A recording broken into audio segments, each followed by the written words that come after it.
My name is Jonathan Gillum. And this is The Experts.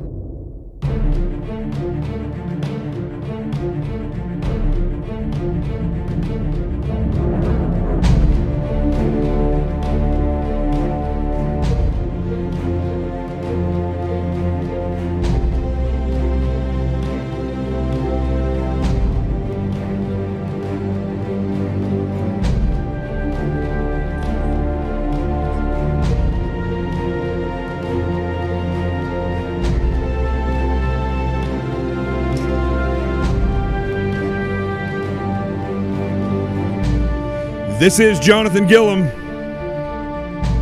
and this is The Experts on Facebook Live, Twitter, and YouTube, live from SHOT Show. Tonight, we're going to start it off. We're going to be rolling fast, so you better stay in check with who the guests are, because we're going to be rolling through here.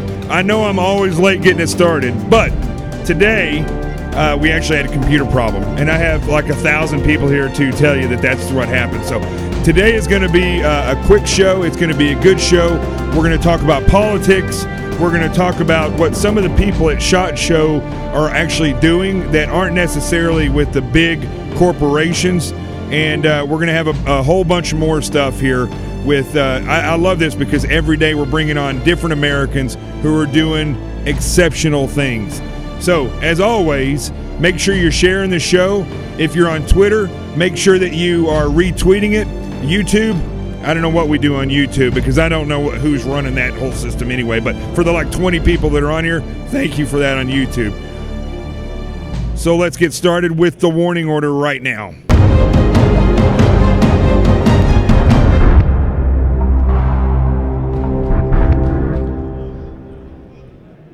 So as you can hear all the people behind me here. SHOT Show is basically over for the day about this time of the day, so everybody is leaving, and it really is throughout the day. I'm sitting here at this table. People are coming and checking out the book, talking about what they've heard of that I've said on Sirius, on Sean Hannity's show when I used to be on Fox and on CNN, and it's very encouraging. And I want everybody to know that's part of the CQRF out there that people are understanding how important dialogue is, and the Americans out there that are trying to do stuff are being heard, and they are actually making progress. Remember what I always say, first comes dialogue. After you have dialogue comes unity, and through unity you get strength. Without that, it's just a hodgepodge trying to get things done in this country. And as we see and take a note from the left, those that are leftists in this country, they are unified. They do have dialogue, and by and large, they're much stronger of a unified force than the people on the conservative side of this country. I don't even have to use the word conservative, just people that are free thinkers and realistic thinkers. So here's what we're going to do. That's a short warning order. I'm going to bring in now, I'm going to go to the A block, and I'm going to bring in a special guest who is running for senator in Montana. So come on over.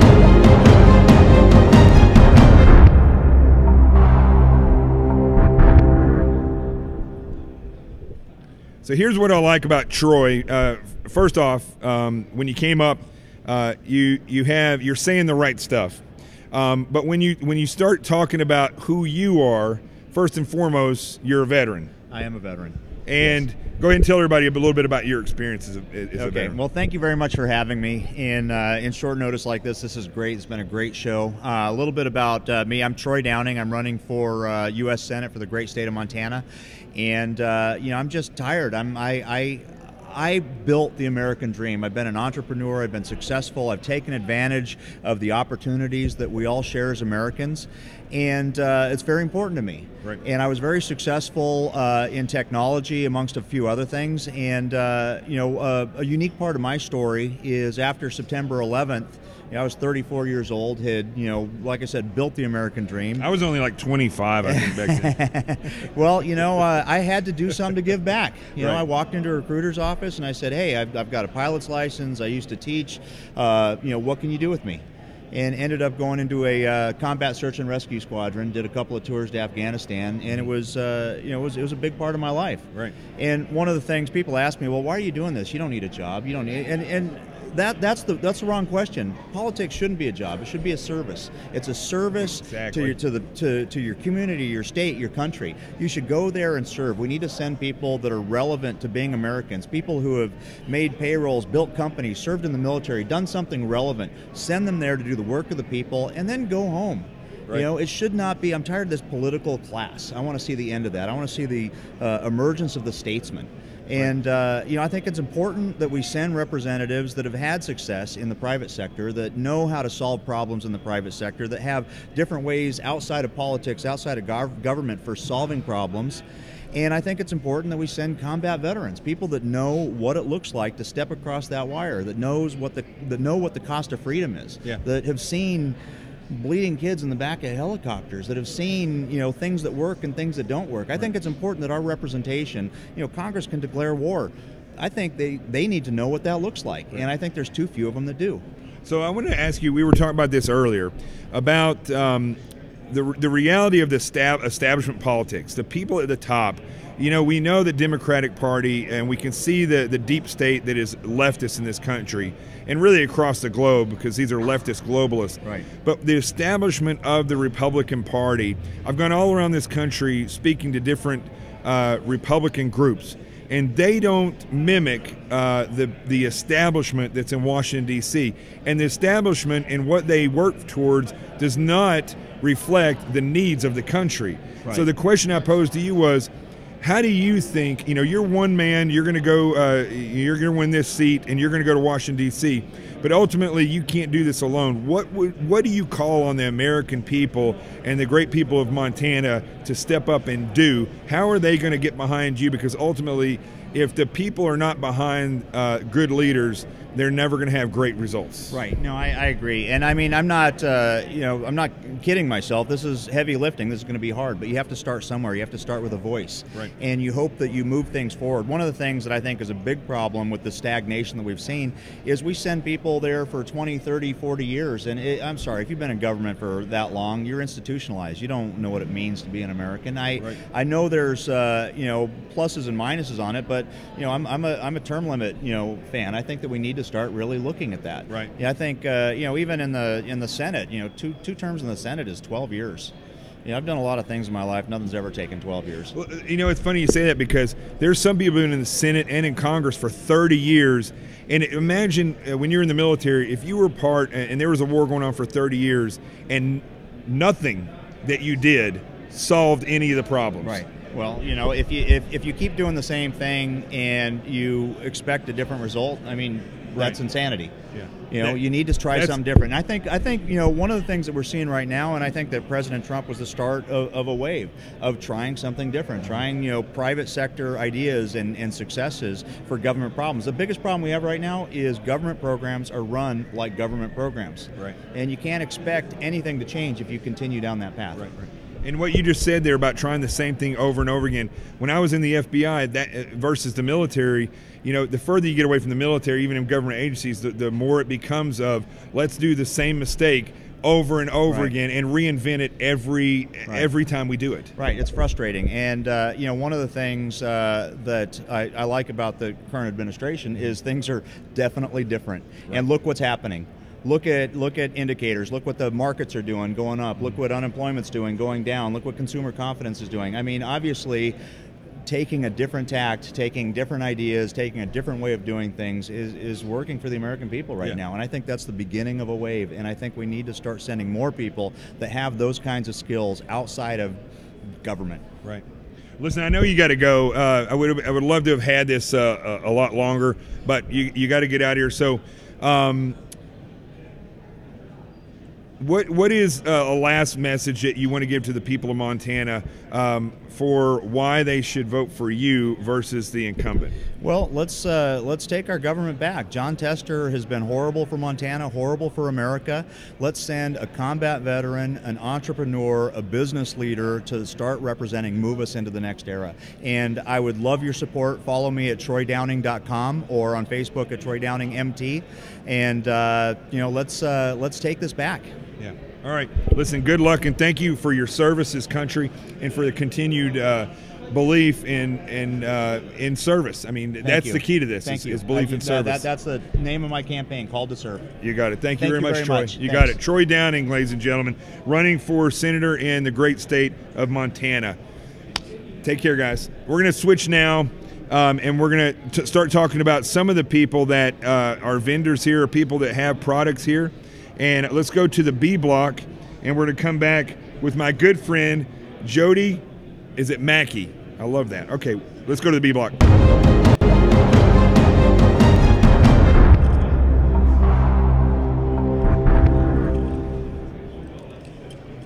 And Jody's got one of the coolest cards. Of course, I can't show it to you because it's got her phone number and stuff on there, but it's a cool business card.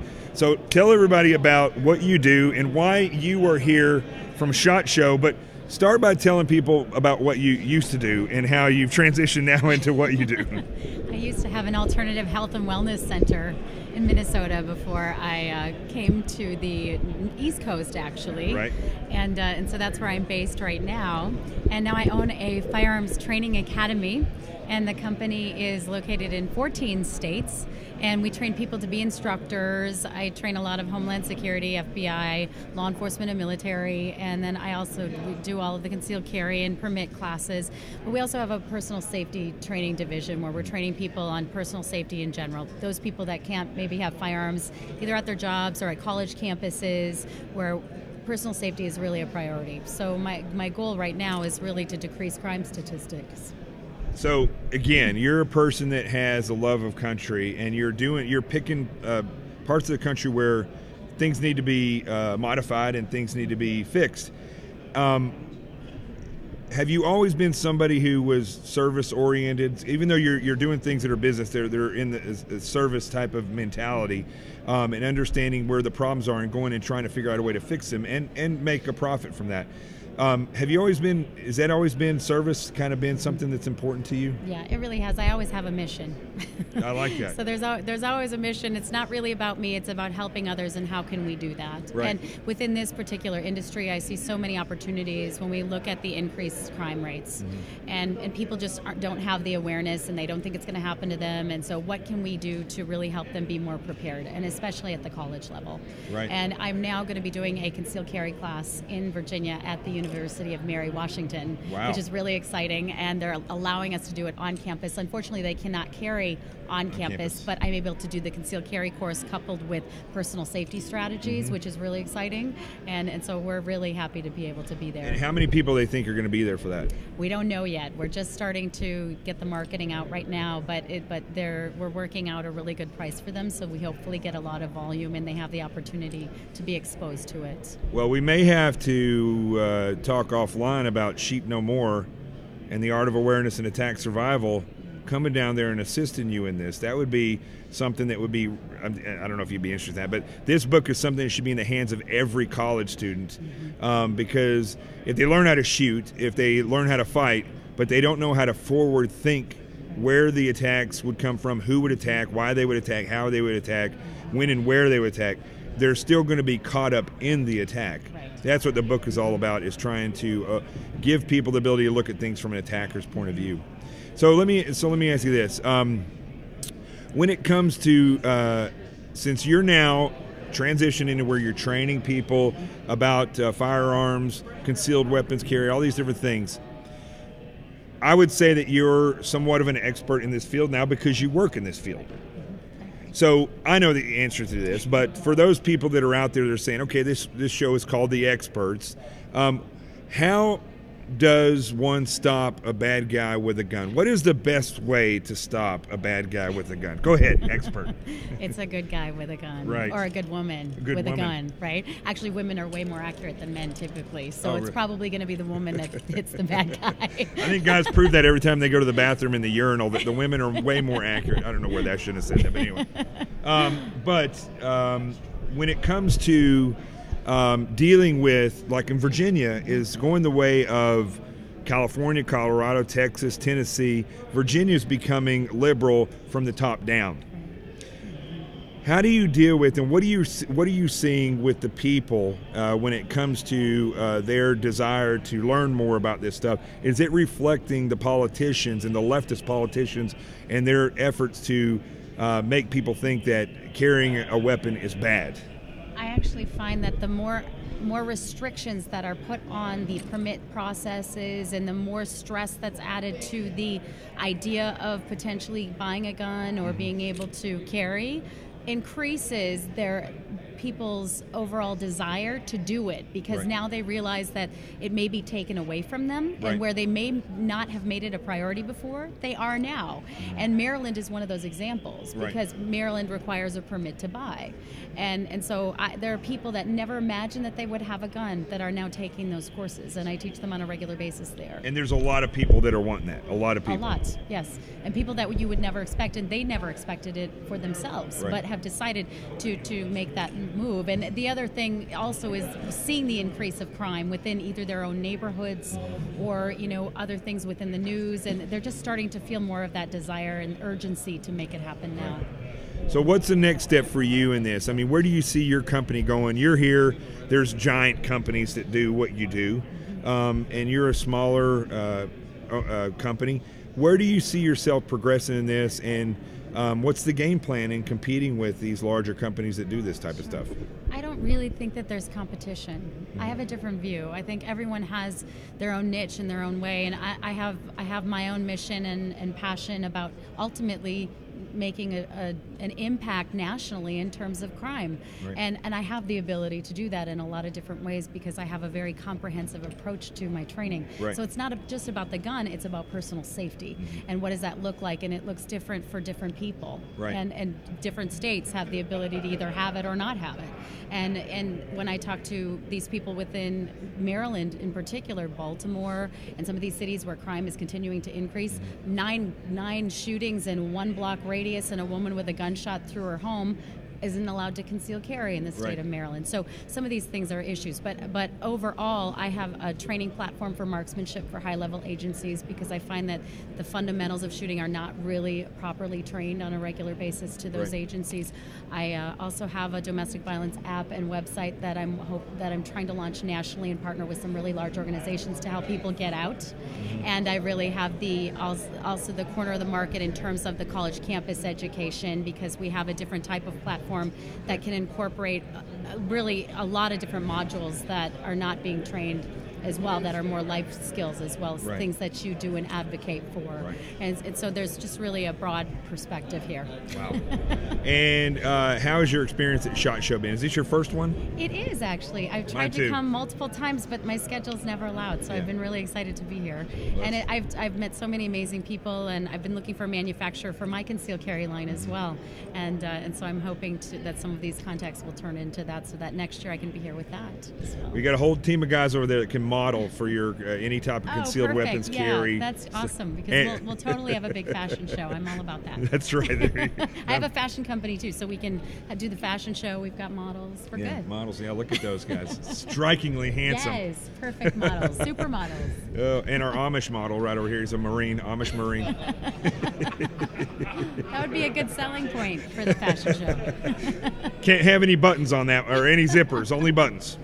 All right, listen, thank you very much. And is there anything else you want to plug? Tell people how to find your website or how they get your training. Sure. Girlonfire.life is our website, and you can see a lot of the schedule there, and you can follow us on YouTube and all the social media as well. We're trying to make that more exciting. I even had a stalker series when I had an actual stalker, which was kind of interesting. I'm not probably the best person to be stalking. Probably not. Yeah, and so just check us out there and follow us. We're going to be doing some bigger and bigger things as we move forward here. I may stalk you just because I have hair envy because of your hair. I had my head shaved. I'm giving it an attempt. This light's not helping at all, but you're the second female that I've had on in 2 days that have the ultimate hair. Heidi we had on yesterday, she had a very similar haircut. Yeah. Oh, that's so funny. That's high speed. It's all about differentiating. That's right. It's Girl on Fire. I have to look a little bit You have like to look fire. a little bit, like the heat miser, the female heat Yes. miser. Listen, Jody, thank you very much, and good luck you. in everything that you do. Thank you so much. And if there's anything that we can ever do, the people that watch this show, they have a similar feeling to you and to Troy that was here just a minute ago about the needs of this country to be empowered, not to be victimized. I want to start a new hashtag called, it's instead of hashtag me too, hashtag not me. because I think people need to stop worrying. I mean, I'm not saying that it's not important. I'm sure there's things about Me Too that are important, but I think it's time that people shift and start looking at how they can stop being victims. Right, I agree. Yeah. I agree. It's all about the prevention aspect. We're not aftermath, we're prevention. Right. I say that on a regular basis. Yeah, exactly. Yeah. All right, thank you very much. You. All right, folks, we're going to keep it moving there. That was great. That is Jody Mackey, girlonfire.life. That's pretty cool as well. Everything about you is cool. That's what I need to get. I need to get more of that. You need to have a class in cool. That's what you need to have. How to carry your concealed weapon in a cool way. So let's go to the C block. Who's next over here? You want to come up here? All right, let's go to the C block.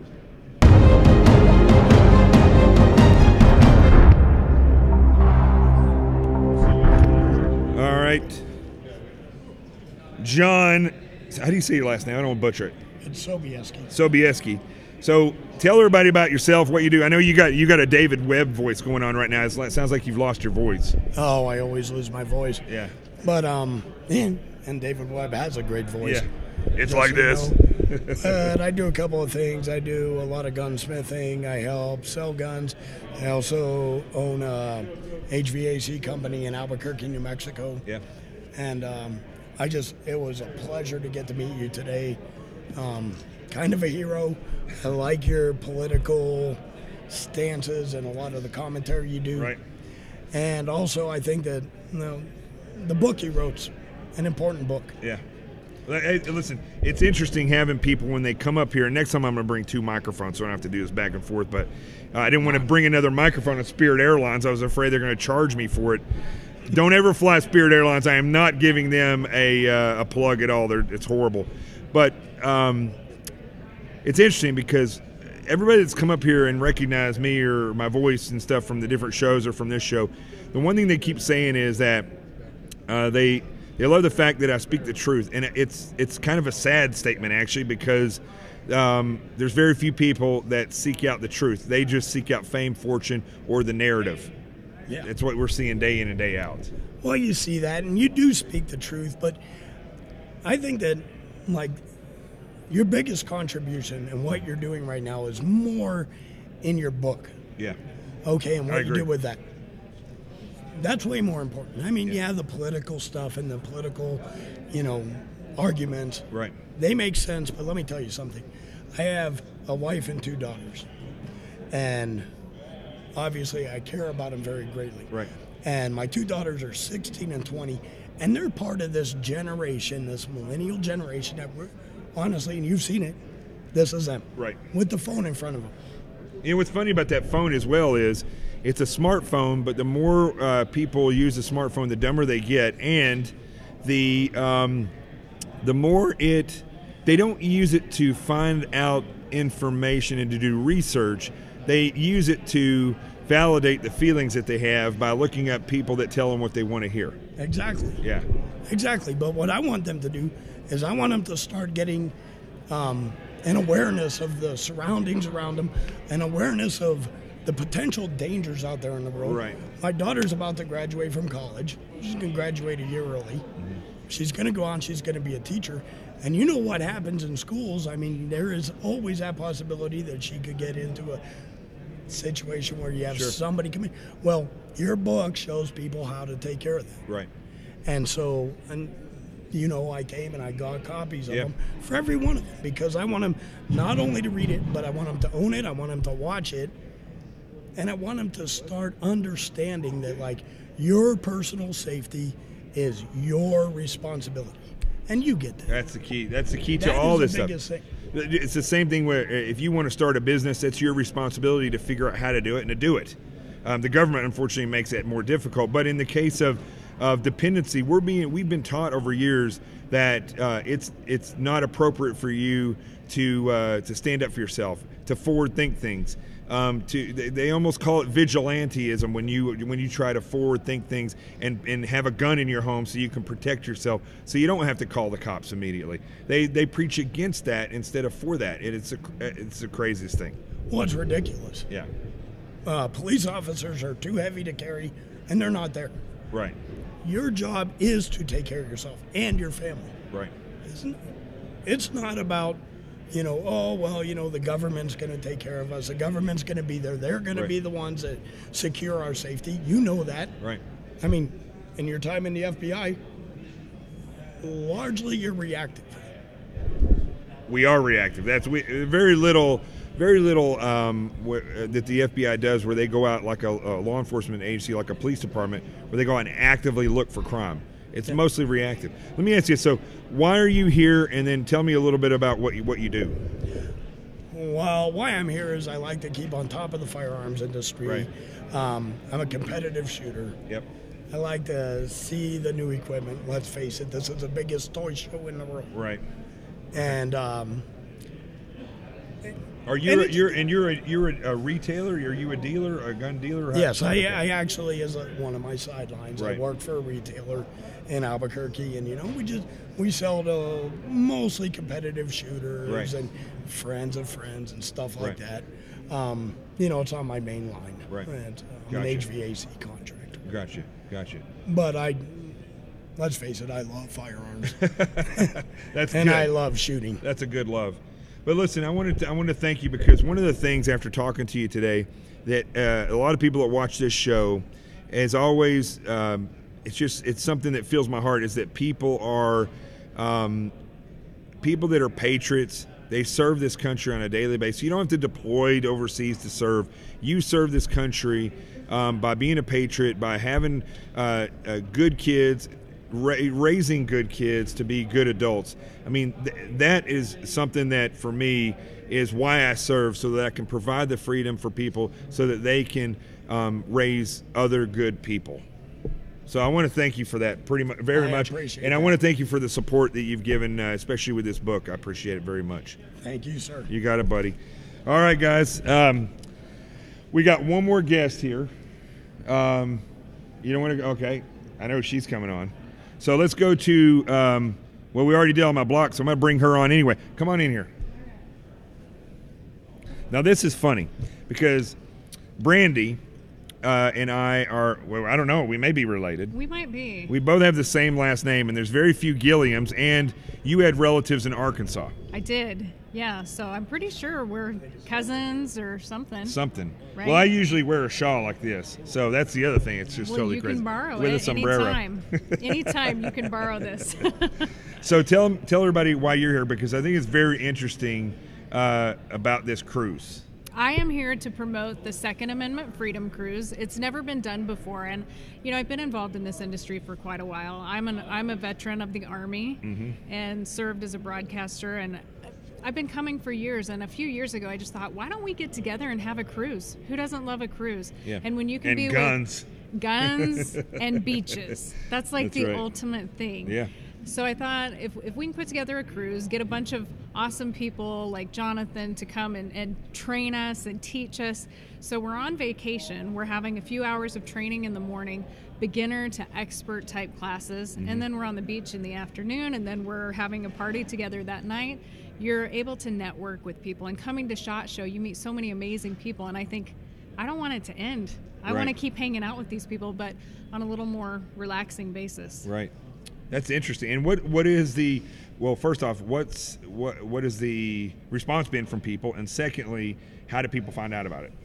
Okay, so it's brand new. We're just launching. I'm actually here scouring for guests and experts. We've got some people lined up. It's going to be September 23rd through the 30th. The website is still under construction. It is secondamendmentfreedomcruise.com, but you can go to my website right now. I operate gunnationnews.com, which is just a website that I put together. I do training. I teach concealed weapons permit in Utah. I teach women's classes, self-defense, and different things. So we'll be coming up with information. You can friend me on Facebook under Brandy Gilliam Vega or Brandy Vega. And it's spelled Gilliam, just like my name. Yeah, but I know. kills Gilliams to say Gilliam. Yeah, I've been correcting him on how to say his name for the last couple of hours. He'll say Jonathan Gilliam. I said, no, it's Gilliam. He says, well, no, I want people to spell it right. So pronounce it Gilliam. Yeah. But it's spelled Gil-I-M. Yeah. Basically. And Gil-I-M. Either way, it's just awesome. Yeah, it's an awesome name, and and we come from an awesome breed of people. I guess I have a feeling we're related from Do we somewhere. look alike? the fact that there's two Arkansans, well, your heritage comes from Arkansas, and your last name is Gilliam. I don't think there's any logical or scientific way that we are not related in some way, shape, or form. Well, I think if you go down through history, we're all related. Yeah, well, of course. But I think you and I, we're special. I could feel that when I walked up. I was like, Jonathan, where have you been my whole life? Well, I think Adam and Eve, their last name was Gilliam. Gilliam. You're probably right. You're probably right. I agree. Anything else you want to plug before you go? Be an amazing person. Do good deeds. Come on the cruise. Have some fun. What else do you want? Buy this amazing book by Jonathan T. Gilliam. That's right. And tell them the name of the cruise and when you expect it to be online. It's a Second Amendment freedomcruise.com, second to ND, amendmentfreedomcruise.com. It'll be online next week. You can start ordering tickets. I think rooms will sell out pretty quick. We've got some awesome people here who are interested in sponsoring, people like Glock and Browning and some of the bigger industries. We're going to have a great time. So if you want to be an instructor, if you want training, if you want to come on board, don't wait. But you can also visit gunnationnews.com. We'll be posting information on there in about a week as well. Okay. Yeah, the other thing about Gilliams is that we're very shy and we're not good public speakers. No, we stink at that, don't we? No, this has been really fun. Good. Well, you're more than welcome to come back tomorrow if you want. If you see something cool and you want to talk about it again. Yes. You could be my Ed McMahon. Awesome. How does that sound? Yeah, I want to be your wing lady. Ed McMahon, wing lady. All right. Cousin. Listen, best cousin. What do you want to do? Wait, no, the Gilliam handshake. You don't know it? Oh, yeah. Okay. No, I'm learning. All right. All right. Thanks for Thank you me. very much. Appreciate it. Hang out, and then we'll talk afterwards. And then I got to show everybody what I'm looking at right here. This is why I keep smiling right here. Hold on. Let me turn this camera around for a second.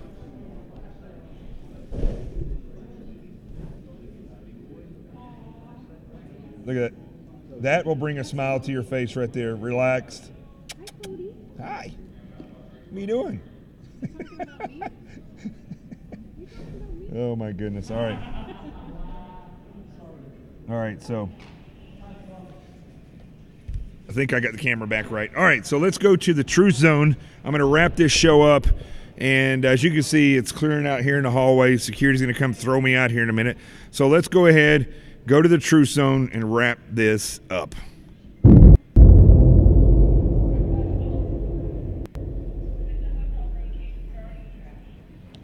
Now, it's funny because when I do this live, I can hear the music in my ear, but the people around me can't hear the music. But I start to get, a little bit more lively in the way that I'm speaking. And I love it when this computer freezes when I'm trying to turn the sound down. But that's okay. I'll speak over it. That's what I do. Folks, listen. Second night at SHOT Show.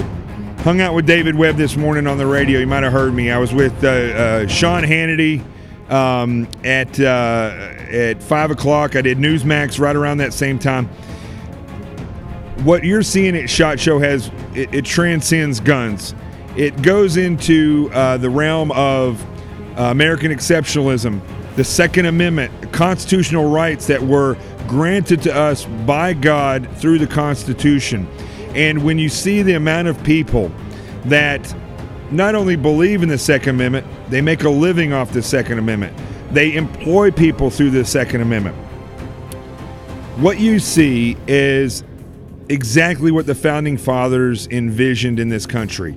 People using their rights to make themselves better, to come up with more and better equipment to make people safer, better training. And then this is the most important thing that I've seen here. As I always talk about, dialogue amongst people.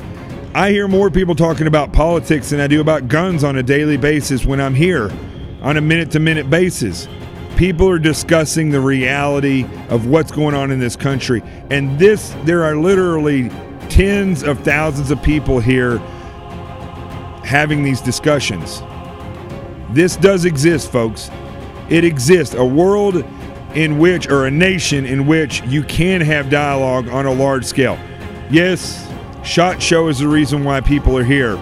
But I'm here to tell you that people that are here are having the same conversation that we have every night. They're having the same kind of conversation amongst each other. So do yourself a favor. Continue to have the dialogue. Continue to reach out to your friends. Continue to grow your team in the CQRF. Continue to grow the CQRF. What we're going to see, as I say again and again, is that dialogue leads to unity. Unity leads to strength. And a strong citizenry is how we end up defending and ultimately defending from and defeating a tyrannical, lying, communist, organized criminal element that is in charge of this country. Well, that's it. I'm going to wrap up right now. And I will see you all tomorrow for the Friday night toast. So don't forget, you're going to have a cold beverage tomorrow. It's a Friday night. It'll be 5 o'clock here, 8 o'clock there. I'll promise I'll get started on time tomorrow unless this computer completely dies. I'm Jonathan Gillum. As you know, this is The Experts. My old buddy Rico, my 18-year-old Jack Russell, is at home resting right now. I'll be seeing him on Saturday. And I'll see you all tomorrow for the Friday night toast. Remember, wherever you see this face, wherever you hear this voice, you can count on one thing. The truth has arrived. I'll see you tomorrow on The Experts. I'm Jonathan Gillum.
Don't forget my book, Sheep No More, The Art of Awareness and Attack Survival. It is on sale on Amazon, Barnes & Noble, and Barnes & Noble. Go order it. If you've ordered already, go leave a review. I need your reviews on there so other people can see why it's important. And remember this, folks, that when this show plays, when I'm on the road, it may be choppy. The replay will most likely be smooth. So if you had to tune out and come back, or if you want to share it with other people, continue to share it. And remember, I count on you, the CQRF, the people that watch this show. You mean the world to me. So go and share this show. And I'll see you tomorrow for the Friday night toast. Peace.